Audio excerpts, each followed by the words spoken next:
E a pergunta que eu deixei antes do intervalo era a pergunta em relação aos setores. De novo, eu tô comprando um cenário aqui que esse PCA vai ser bem recebido, que a gente vai incorporar cada vez mais a probabilidade de um corte de juros, talvez em junho, no segundo semestre. Mas vamos olhar um pouquinho para a Bolsa. A gente teve um bom desempenho em 2022 daquelas ações mais previsíveis, né? E aquelas ações sofrendo muito em Bolsa, varejo, como você está falando de crédito, relacionado a crédito ou consumo local. Será que é o momento de voltar a olhar? Porque tem empresas que, não falando de múltiplos de avaliação, mas olhando para preço, tem empresa, tem ação em Bolsa, na verdade, que está 70%, 80%, talvez numa cotação pior mesmo do que o pior da pandemia. E aquela dúvida, se esse cenário se concretizar de uma inflação mais bem comportada, juros caindo, essas ações rapidamente sobem 30%, 40%, 50% em poucos meses, talvez. Sim. Então, aquela pergunta setorial nesse momento, será que já é o momento de fazermos um rebalanceamento setorial ou ainda é cedo? Olha, há uma oportunidade na mesa, né? Há um movimento forte, há uma bolsa atrativa, então é sempre importante nesse momento, né, fazer esse rebalanceamento e observar, talvez, como a gente falou no início, talvez abrir uma ponta de risco, né? Quer dizer, talvez seja o momento de apostar um pouco mais nesse movimento, mas eu acho que é importante, há muita controvérsia nesse assunto, mas há uma importância de definir, né, se é um movimento mais especulativo ou se é um movimento mais lombais, né, mais de fundamentos e tudo mais. Então, com tanta defasagem, então realmente chama muitos investidores, mais de toda a natureza, né? Então você tem ali realmente aqueles gestores ávidos por fazer resultado. A gente sabe que o setor de renda variável, os fundos de ações, não só por questão de gestão, mas por questão de aversão ao risco, sofreram muitos saques, né? Muita pressão. E como o investidor o gestor de renda variável tem mandato de renda variável, ali no caso, ele fica meio que no corner e tem que fazer a liquidez para o investidor. E isso gerou realmente resultados bem ruins, né?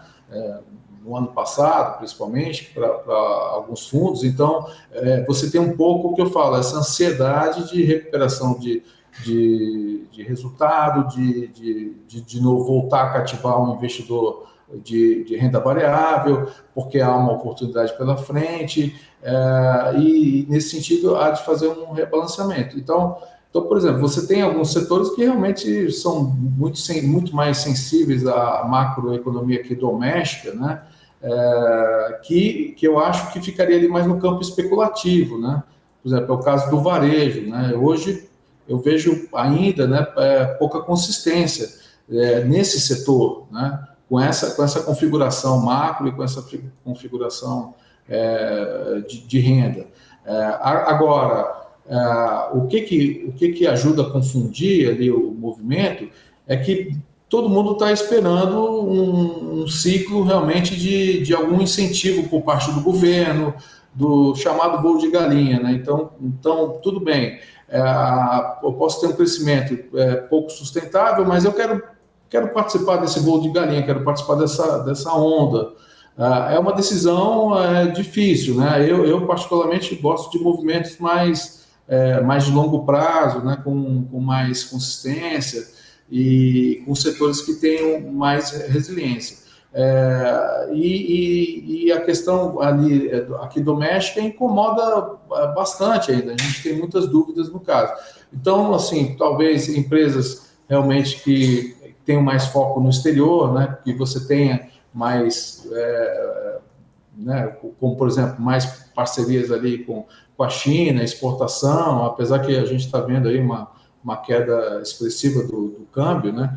Isso é justificado pela atratividade de bolsa e também pelos juros altíssimos que a gente tem aqui, mas mesmo assim a gente tem que ter uma certa cautela nesse sentido. Eu ainda sou mais simpático aos setores mais perenes ali, tá? Como fármacos, energia elétrica, até porque se você tem um crescimento um pouco melhor, né, e atrelado a essa queda dos juros, você tem esses setores também, eles respondem muito bem. Agora, e o varejo de forma comedida, lembrando que pode ser ali realmente uma atratividade ali com foco mais no movimento mais especulativo, porque a gente não tem assim uma perspectiva realmente de maior consumo nesse sentido. E até a gente ainda continua vendo ali, né, no campo das small caps, a gente ainda vê empresas ainda mais descontadas ainda, né? Porque esse grupo de empresas, elas têm mais foco na economia doméstica. Então, ali eu acho que é um bom termômetro de o quanto, né, os gestores, de quanto o investidor aqui local está preocupado aqui com a economia aqui internamente, o crescimento interno.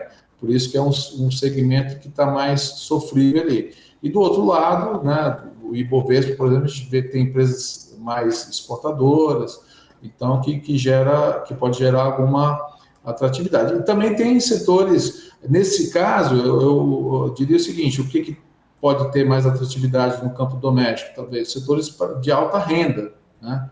Os setores de alta renda talvez possam responder melhor, né? Como o setor imobiliário, por exemplo, de alta renda, porque uma forma de se proteger quando você tem risco fiscal, alguma coisa, a alta renda também acaba diversificando e até comprando imóveis, né? No caso do consumo, a mesma coisa, né? Buscar a mais alta renda, apesar de que a gente sabe que o governo está num empenho assim, né, fora do comum para justamente dar uma resposta, né, uma resposta com relação ao que foi a promessas de campanha, nesse sentido de fomentar ali né, a classe C e D, principalmente, né, para que ela tenha uma sensação de que as coisas estão melhorando, bem naquele estilo, né, do vale a pena ver de novo, né, quer dizer, tá muito, o governo está muito empenhado, né, em reviver ali o passado com esses